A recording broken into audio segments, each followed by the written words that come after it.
हाँ यार, नमस्कार, बहुत बहुत स्वागत है आप लोगों का इस नए वीडियो में। मैं हूं सरोज सिंह और आज हम लोग पढ़ने वाले हैं पाठ 11 जिसका नाम है दिवस का अवसान।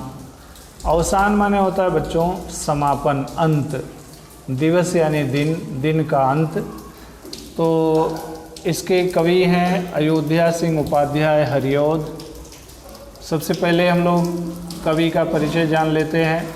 यहाँ पर आप लोग देख रहे हैं इनका जन्म 15 अप्रैल 1865 निजामाबाद आजमगढ़ उत्तर प्रदेश में हुआ और मृत्यु हुई 16 मार्च 1947 को।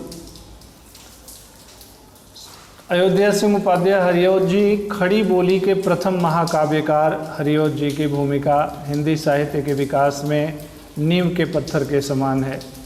इन्होंने खड़ी बोली में अपना पहला महाकाव्य लिखा था और हिंदी साहित्य का, हिंदी का जो विकास हुआ है उसमें ये नींव के पत्थर है। नींव के पत्थर क्या होते हैं बच्चों? जिस बुनियाद पर पूरा भवन, पूरा महल टिका होता है उसको कहते हैं नींव का पत्थर। आज जो हम हिंदी पढ़ते हैं, लिखते हैं, बोलते हैं, समझते हैं, वह पहले इससे बहुत भिन्न थी, पहले बहुत अलग थी। और इस खड़ी बोली के विकास में अयोध्या सिंह उपाध्याय हरिऔध जी का बहुत बड़ा योगदान है। भाषा पर हरिऔध जी का अद्भुत अधिकार था। भाषा का बहुत अच्छा, बहुत गहरा ज्ञान था। आपकी भाषा प्रांजल और आकर्षक है। इनकी भाषा बड़ी ही सुंदर और आकर्षक है, लोगों को रुचि होती है पढ़ने में।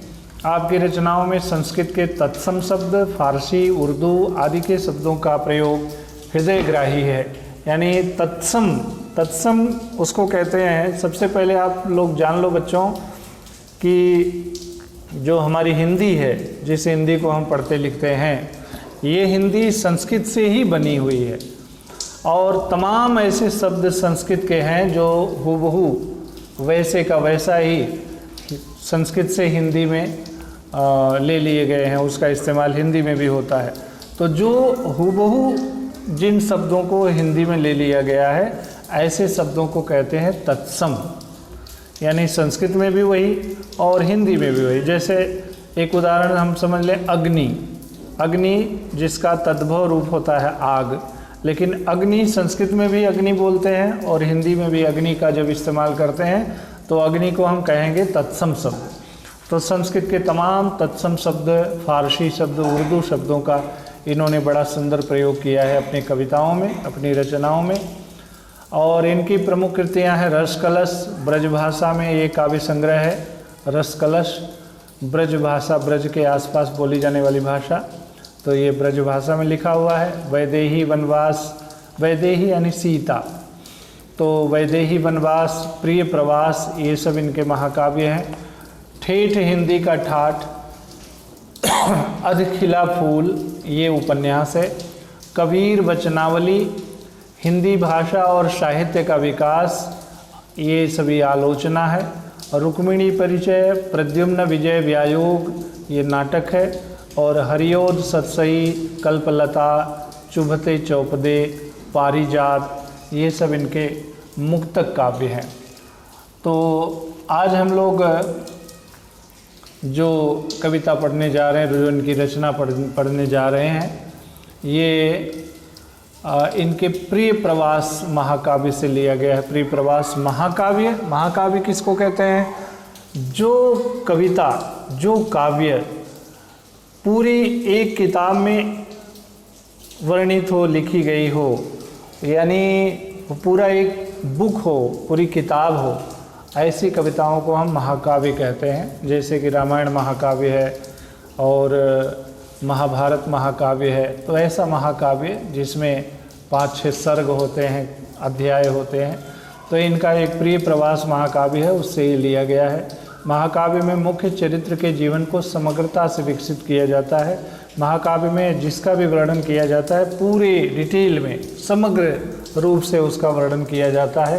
प्रत्येक सर्ग में एक ही छंद होता है, किंतु सर्ग का अंतिम पद भिन्न छंद का होता है और इसमें कई सारे छंद होते हैं और उन आखिर के छंदों, आखिर का जो छंद होता है थोड़ा अलग तरह का होता है। सर्गों की संख्या, सर्ग यानी अध्याय, अध्यायों की संख्या 8 या उससे अधिक होती है। प्रस्तुत काव्यांश, ये जो काव्य का अंश है प्रिय प्रवास महाकाव्य के प्रथम सर्ग से लिया गया है, पहले अध्याय से लिया गया है। यहाँ हरिओ जी ने सायंकाल की प्राकृतिक छटा और गोकुल के ग्रामीण जीवन का बड़ा ही सुंदर वर्णन किया है। गोकुल आप लोग नाम जानते होंगे। गोकुल वह स्थान जहाँ पर भगवान श्री कृष्ण का जीवन बीता, बचपन का जीवन बीता, और मैया यशोदा और बाबा कंस के पास वो रहते थे। बचपन में बाग बगीचों में खेलते कूदते थे, गैया चराते थे, और वहाँ के नदी तट, वहाँ के बाग बगीचों, झुरमुट झाड़ियों का बड़ा ही सुंदर और सायंकाल का बड़ा सुंदर वर्णन इस कविता में हरिओ जी ने किया है। तो हम लोग अब कविता देखते हैं। दिवस का अवसान समीप था, गगन था कुछ लोहित हो चला, तरुशिखा पर थी अब राजती, कमलिनी कुल वल्लभ की प्रभा। विपिन बीच विहंगम वृंद का कल निनाद विवर्धित था हुआ, ध्वनिमयी विविधा विहगावली, उड़ रही नभमंडल मध्य थी। अधिक और हुई लालिमा, दस दिशा अनुरंजित हो गई, सकल पादप पुंज हरितिमा, अरुणिमा विनिमज्जित सी हुई। तो पहले इसका हम लोग इतना देख लेते हैं बच्चों। तो इसमें कुछ जो शब्द हैं, कठिन शब्द हैं, उसका जान लेते हैं अर्थ। तो ये जो अवसान अभी हमने बताया, अवसान का अर्थ होता है अंत, और गगन का अर्थ आप लोग जानते होंगे आकाश, लोहित यानी लाल रंग, और कमलिनी कुल वल्लभ यानी सूर्य, कमलिनी कुल वल्लभ, कमलिनी के कुल का वल्लभ यानी स्वामी। तो कमलिनी का स्वामी कौन है, कमल का स्वामी कौन है, किसको देखकर कमलिनी खिल उठती है? तो उत्तर आता है सूर्य, यानी कमलिनी कुल वल्लभ, यानी इसका अर्थ हुआ सूर्य। और इसके बाद है विपिन माने होता है बच्चों जंगल, और वृंद माने समूह, विहंग माने पक्षी, और कल निनाद यानी स्वर, और इसके बाद है विवर्धित यानी बढ़ गया, विहगावली यानी पक्षियों की कतारें, पक्षियों की कतार जो कतार में उड़ती हैं, अनुरंजित यानी प्रसन्न संतुष्ट, सकल माने सभी, और पादप माने बच्चों होता है पेड़, अरुणिमा माने लाल, विनिमज्जित माने डूबी हुई। तो कठिन शब्दों का अर्थ हो गया। अब हम लोग इसका भावार्थ देखते हैं। दिवस का अवसान समीप था, इसमें कवि अयोध्या सिंह उपाध्याय हरिओ जी सायंकाल का वर्णन करते हुए कहते हैं कि दिवस का अवसान, दिवस का यानी दिन का, अवसान यानी अंत, समीप था, समीप आ गया था, दिन बीत रहा था, सायंकाल का समय आ रहा था, और आकाश लाल रंग का होने लगा था, गगन कुछ लोहित हो चला, आकाश लाल रंग का होने लगा। जब आप लोग देखते होंगे सूर्योदय के समय और सूर्यास्त के समय आसमान लाल रंग का हो जाता है। तो कवि कह रहे हैं कि दिवस का अवसान समीप था, दिवस यानी दिन बीतने वाला था, आसमान रक्त रंजित हो गया था, लाल हो गया था। तरुशिखा पर थी अब राजती, कमलिनी कुल वल्लभ की प्रभा। कमलिनी कुल वल्लभ अभी हमने बताया, कमलिनी कुल वल्लभ यानी सूर्य, प्रभा यानी उसकी छटा यानी रोशनी, प्रकाश। तो अब केवल तरु शिखा पर, तरु माने पेड़, और शिखा यानी उसका जो ऊपरी सिरा है, फुनगी, वहाँ पर राजती विराजमान थी कमलिनी कुल वल्लभ की प्रभा, यानी सूर्य का जो प्रकाश था अब केवल वही दिखाई दे रहा था, नीचे से गायब हो गया था। इसका मतलब, कहने का मतलब ये है कि जब सूर्य डूबने को होता है तो धीरे धीरे ज़मीन का जो प्रकाश है, धूप है, वो धीरे धीरे ऊपर की तरफ जाने लगती है, और घरों की मुंडेरों पर से होते हुए, पेड़ों की फुनगियों पर से होते हुए, और फिर ये पहाड़ों के ऊंचाई पर धूप पहुंचती है और इसके बाद गायब हो जाती है। और उसी तरह सूर्योदय के समय भी पहले पर्वतों के शिखरों पर धूप पड़ती है, फिर धीरे धीरे नीचे की तरफ आती है और पेड़ों के ऊपर होते हुए जो बिल्डिंगें हैं, ऊंची ऊंची इमारतें हैं, उसके ऊपर होते हुए धीरे धीरे नीचे की तरफ आती है। हम जानते हैं कि पृथ्वी गोल है और सूर्य जब निकलता है तो धीरे धीरे ऊपर से नीचे की तरफ उसका प्रकाश आता है। तो कवि कह रहे हैं कि दिवस का अंत समीप था, आसमान लाल रंग का हो गया था और जो सूर्य का प्रकाश था अब केवल पेड़ों की शिखाओं पर यानी पेड़ों के शिखरों पर दिखाई दे रही थी। विपिन बीच विहंगम वृंद का कलनिनाद विवर्धित था हुआ, ध्वनिमयी विविधा विहगावली उड़ रही नभमंडल मध्य थी। और विपिन के बीच में यानी जंगलों के बीचों बीच पक्षियों का कलनिनाद यानी कलरव यानी ध्वनि शोर, विवर्धित यानी बढ़ गया, यानी जब शाम हो गई तो जो जंगलों में रहने वाले पक्षी थे उनकी आवाज़ बढ़ गई, यानी वो ज़ोर ज़ोर से चिल्लाने लगे, चीखने लगे। अब उनके जाने का, घोंसलों में लौटने का वक्त हो गया था, तो आवाज़ कर करके सबको इकट्ठे करते हैं और फिर कतार में उड़ जाते हैं।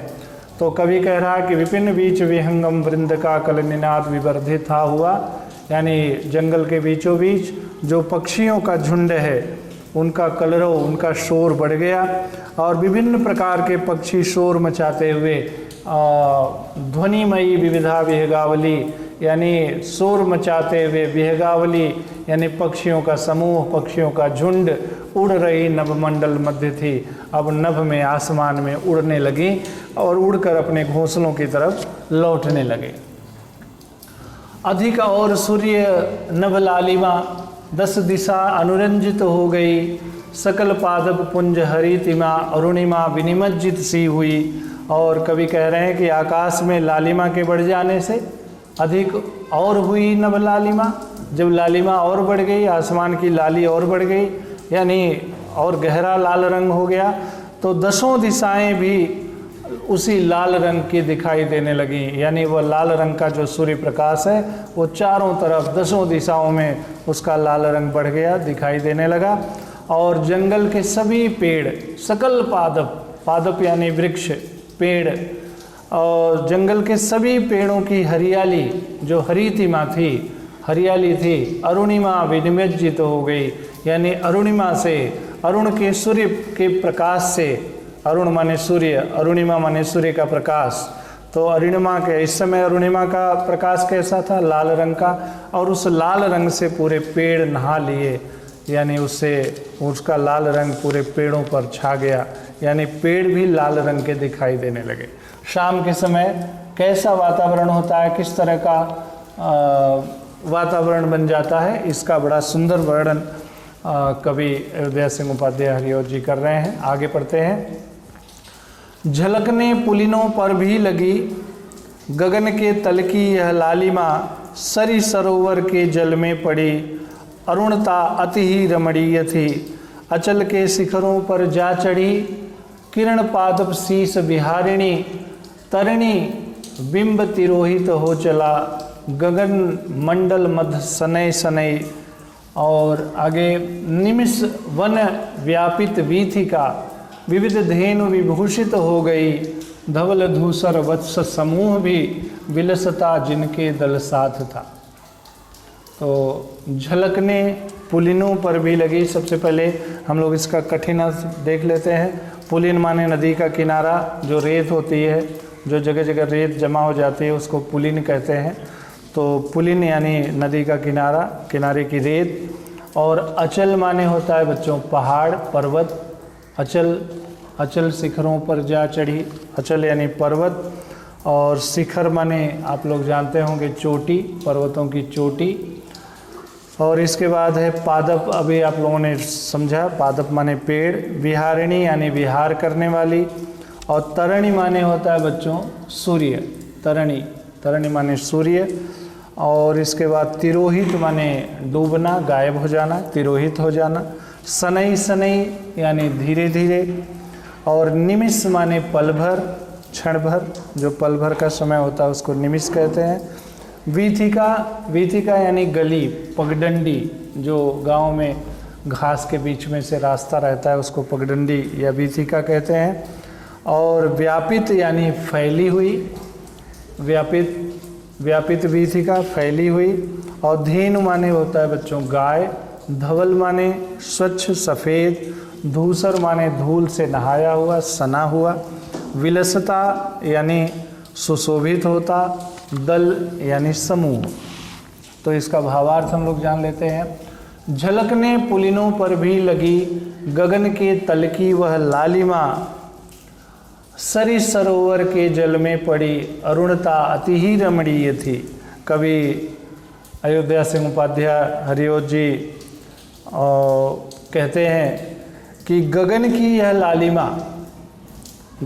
यह लालिमा रेत तथा किनारों पर भी दिखाई देने लगी। जो अभी लाल रंग चारों तरफ बढ़ गया और सब तरफ लालिमा फैल गई, तो गगन की यह लालिमा रेत और नदी के किनारे भी झलकने लगी, पुलिनों पर भी, यानी पुलिनों पर यानी नदी के किनारे जो रेत है उस पर भी सूर्य की लालिमा दिखाई देने लगी। और सरी सरोवर यानी सरी यानी सरिता, सरोवर यानी तालाब, सरिता यानी नदी और तालाब के जल में भी ये लालिमा दिखाई देने लगी, जो बड़ी रमणीय थी, बड़ी सुंदर थी। यानी जब जल में सूर्य का प्रकाश पड़ रहा था, लाल रंग का प्रकाश, तो पूरा पानी स्वर्णिम हो गया, पूरा पानी सुनहले रंग का दिखाई देने लगा। तो सूर्य का प्रकाश जो अभी ज़्यादा गहरा लाल रंग का हो गया और 10 दिशाएं उससे नहा गई, वह लाल प्रकाश पुलिनों पर यानी नदी के किनारे जो फैली रेत है उस पर भी दिखाई देने लगी।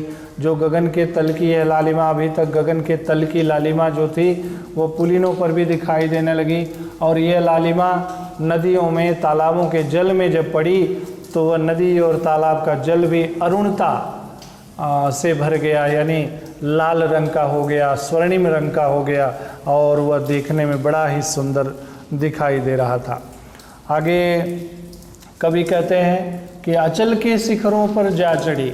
ये जो सूर्य का प्रकाश है, लाल रंग का प्रकाश, अब वह सूर्य की किरणें पेड़ों से होते हुए अचल के शिखरों पर जा चढ़ी। जो अभी किरण पादप शीश विहारिणी, जो सूर्य की किरणें अभी तक पादप शीश विहारिणी यानी पेड़ों के शिखरों पर थी, अब वह अचल के शिखरों पर जा चढ़ी, यानी पर्वतों के शिखरों पर पहुंच गई।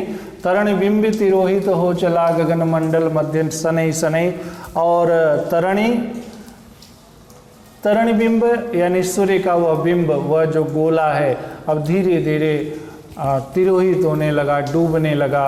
गगन मंडल मध्य, कहाँ डूबने लगा? सूर्य गगन मंडल मध्य में धीरे धीरे डूबने लगा। इसी में फोन आ गया। तो गगन मंडल मध्य सनय सनय धीरे धीरे वह सूर्य का जो बिंब है, जो गोला है, वह समुद्र में डूबने लगा। गगन मंडल मध्य यानी आसमान के बीच वह धीरे धीरे डूबने लगा। और निमिष में वन व्यापित वीथिका विविध धेनु विभूषित हो गए। निमिष में, क्षण भर में, पल भर में वन व्यापित वीथिका, वन में जो फैली हुई पगडंडियाँ थी, रास्ते थे, वह विविध धेनु विभूषित हो गई। वह गायों से शोभायमान हो गई, गायों से विभूषित हो गई। कहने का मतलब जो अभी तक गायें जंगलों में यहाँ वहाँ घूम घूम कर चर रही थीं, घास खा रही थीं, अब वो घर जाने के लिए रास्ते पर आ गईं, यानी पूरा रास्ता गायों से सज गया।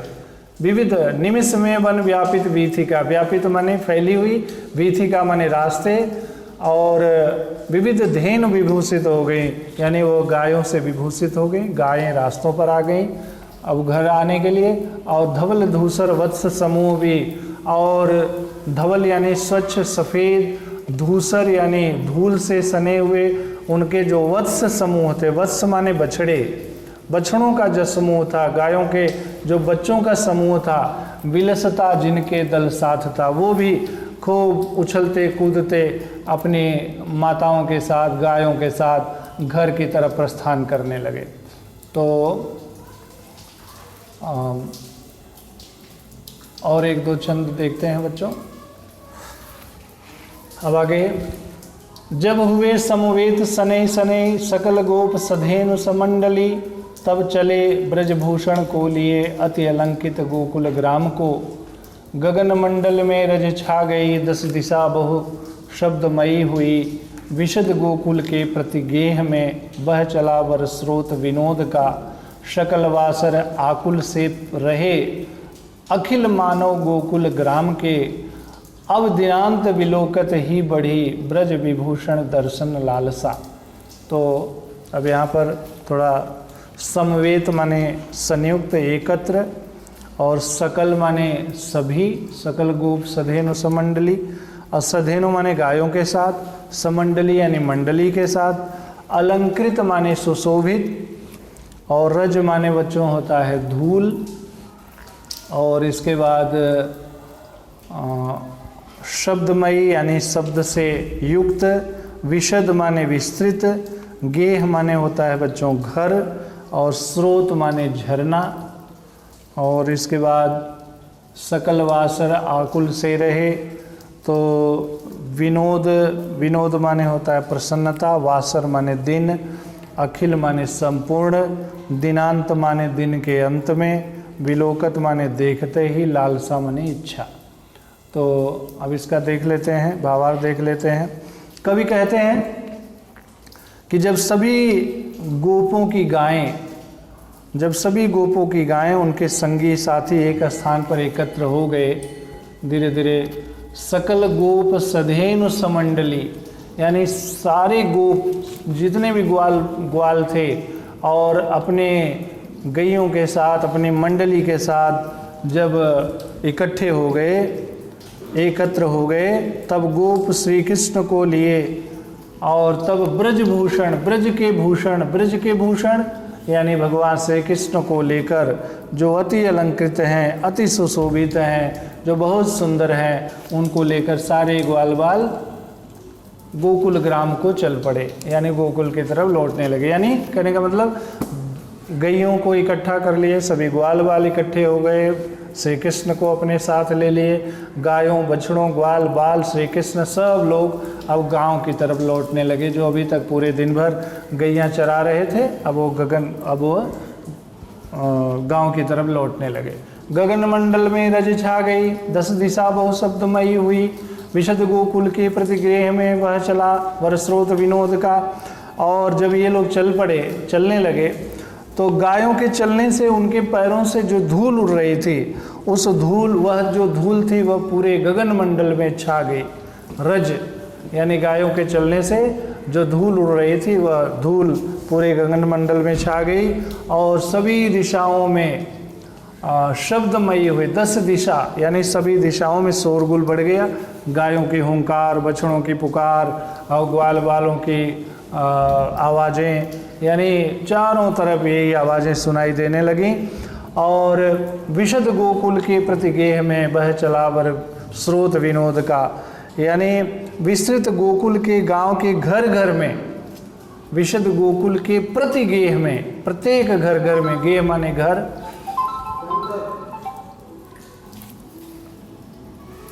यानी गोकुल के, विस्तृत गोकुल के गांव के घर घर में आनंद और प्रसन्नता का झरना बहने लगा। और इसके बाद अगला जो छंद है, सकल वासर आकुल से रहे अखिल मानव गोकुल ग्राम के, अब दिनांत विलोकत ही बढ़ी ब्रज विभूषण दर्शन लालसा। और सकल वासर यानी पूरे, वासर माने दिन, सकल माने पूरे संपूर्ण, आकुल से रहे, जो अभी तक बहुत आकुल थे, बड़े व्याकुल थे। अखिल मानव यानी पूरे मानव, कौन? गोकुल ग्राम के। अभी तक गोकुल के जो मनुष्य, संपूर्ण मनुष्य थे, जो अभी तक बड़े व्याकुल थे। क्यों व्याकुल थे? कि भगवान श्री कृष्ण अभी कब आएंगे, कब आएंगे, अभी जंगल में हैं, अभी वन में गए हैं, गैया चराने गए हैं, कब दिन बीतेगा, कब आएंगे, कब उनके दर्शन होंगे। तो जो पूरे दिन भर आकुल थे, व्याकुल थे, अब दिनांत विलोकत ही बढ़ी। दिनांत यानी दिन का अंत, विलोकत माने देखते ही, बढ़ गई ब्रज विभूषण दर्शन लालसा। ब्रज विभूषण, ब्रज के भूषण भगवान श्री कृष्ण के दर्शन की लालसा, उनकी इच्छा और बढ़ गई कि बस अब शाम हो गई है, अब कृष्ण आने वाले हैं, अब वो दिखाई देंगे, अब वो उनके दर्शन होंगे, ऐसे उनकी लालसा बढ़ गई। तो अगला 3 पंक्तियां और हैं। सुन पड़ा स्वर ज्यों कल वेणु का, सकल ग्राम समुत्सुक हो उठा, हृदय यंत्र निनादित हो गया तुरंत ही अनियंत्रित भाव से। और बहु युवा युवती गृह बालिका विपुल बालक वृद्ध वयस्क भी विवश से निकले निज गेह से, स्वदिग्र का दुख मोचन के लिए। इधर गोकुल से जनता कढ़ी, उमगती पगती अति मोद में, उधर आ पहुँची बलबीर की विपुल धेनु विमंडित मंडली। तो पहले इसका शब्दार्थ देख लेते हैं। वेणु माने बच्चों होता है बांसुरी, और समुत्सुक माने जिज्ञासु, जिसको देखने की बड़ी इच्छा हो, जिज्ञासा। और निनादित माने स्वरित यानी स्वरायमान, जहाँ पर बहुत सारे शोर गुल हो रहे हों उसको निनादित कहेंगे। अनियंत्रित माने जिस पर नियंत्रण न हो, नियंत्रण विहीन। विपुल माने ढेर सारा, अधिक। विवश माने लाचार। गेह माने घर। स्वदृग, दृग माने होता है बच्चों आँखें, और स्वदृग माने अपनी आँखें। और विमोचन माने मुक्त करने के लिए। तो इसके शब्दार्थ हो गए। अब इसका हम लोग देख लेते हैं भावार्थ। तो कवि अयोध्या सिंह उपाध्याय हरिओ जी कहते हैं कि जैसे ही गांव के लोगों को श्री कृष्ण की बांसुरी का स्वर सुनाई दिया, सुन पड़ा स्वर ज्यों कल वेणु का। वेणु माने बंसी, कल माने आवाज। सुन पड़ा स्वर ज्यों कल वेणु का, बंसी बजाते हुए भगवान श्री कृष्ण अपनी गैयों के साथ, ग्वाल बालों के साथ जब गांव की तरफ लौट रहे थे, तो ज्यों ही गांव वालों को बंसी का स्वर सुनाई पड़ा, सकल ग्राम समुत्सुक हो उठा। सारे गांव के लोगों की जिज्ञासा, उनको देखने की इच्छा गांव वालों की बढ़ गई। यानी सारे गांव वाले उत्सुक हो गए, अब दिखाई देंगे, अब आ रहे हैं, अब आ रहे हैं, अब दिखेंगे। यानी पूरा गांव उनको देखने के लिए उत्सुक हो उठा। हृदय यंत्र निनादित तो हो गया। और हृदय यंत्र, इसको हम हृदय यानी हार्ट, यानी हृदय की धड़कन निनादित हो गया, यानी लोगों के हृदय की धड़कनें बढ़ गई, अनियंत्रित हो गई। यानी वो बहुत ज़ोर ज़ोर से हृदय चलने लगा, यानी हृदय की गति बढ़ गई, अनियंत्रित भाव से उनका हृदय धड़कने लगा। बहु युवा युवती गृह बालिका, और बहुत सारे युवा युवती गृह बालिका, घर में जो अभी तक पड़े हुए थे, युवा युवती गृह बालिका, विपुल बालक वृद्ध वयस्क भी, और बालक वृद्ध वयस्क जितने भी लोग गांव में रहने वाले थे, सभी लोग विवश से निकले निज गेह से। वो विवश होकर अपने गेह से, गेह माने घर से निकल पड़े, बाहर निकल पड़े। क्यों निकल पड़े? स्वदृग का दुख मोचन के लिए। स्वदृग यानी अपने आँखों का दुख, मोचन यानी मिटाने के लिए, ख़त्म करने के लिए, अपनी आँखों के दुख को दूर करने के लिए। यानी अभी तक उनकी आँखें जो भगवान श्री कृष्ण को देख नहीं रही थी, जो उनकी आँखें दुखी थीं, भगवान श्री कृष्ण दिखाई नहीं दे रहे थे, तो अपनी आँखों के दुख को दूर करने के लिए सारे युवा युवती, बालिका, बालक, वृद्ध, वयस्क सभी लोग अपने अपने घरों से निकल पड़े अपने आँखों के दुखों को दूर करने के लिए। इधर गोकुल से जनता कढ़ी, और कवि कहते हैं कि इधर एक तरफ श्री कृष्ण को देखने के लिए गोकुल की जनता गांव से बाहर आई, उमगती पगती अति मोद में, यानी बड़े हर्षित होकर भगवान श्री कृष्ण के प्रेम में, मोद में उनको देखने के लिए गांव से बाहर निकले। और उधर आ पहुंची बलबीर की विपुल धेनु विमंडिल मंडली, और उधर दूसरी तरफ बलबीर अपनी मंडली और गायों के साथ गोकुल में पहुंच गए। बलबीर यानी भगवान श्री कृष्ण, बलराम और जितने भी ग्वाल वाले थे, विपुल धेनु विमंडित मंडली और तमाम गायों का समूह और ग्वाल वालों की मंडली सब आ गए, पहुंच गए, गांव पहुंच गए। और गांव वाले भी उनको देखकर खुश हो गए, और वे लोग भी गांव वालों को देखकर खुश हो गए। तो ये बच्चों भगवान श्री कृष्ण जब गैया चराने जाते थे तो उस समय गोकुलवासियों की क्या दशा होती थी, किस तरह लोग उनका इंतज़ार करते थे, और जब उनके आने का समय होता था तो उनके दिल पर क्या गुजरता था, कैसा उनको एहसास होता था, और किस तरह वो उनको देखने के लिए लालायित रहते थे। इन सब चीज़ों का और साथ साथ प्रकृति का बड़ा सुंदर वर्णन इस पाठ में कवि ने किया है। तो अब ये वीडियो लंबा हो गया तो अब ज़्यादा कुछ बताने में समय बीतेगा, बाकी का अगले वीडियो में। बहुत बहुत धन्यवाद। आज के दिन बस इतना ही।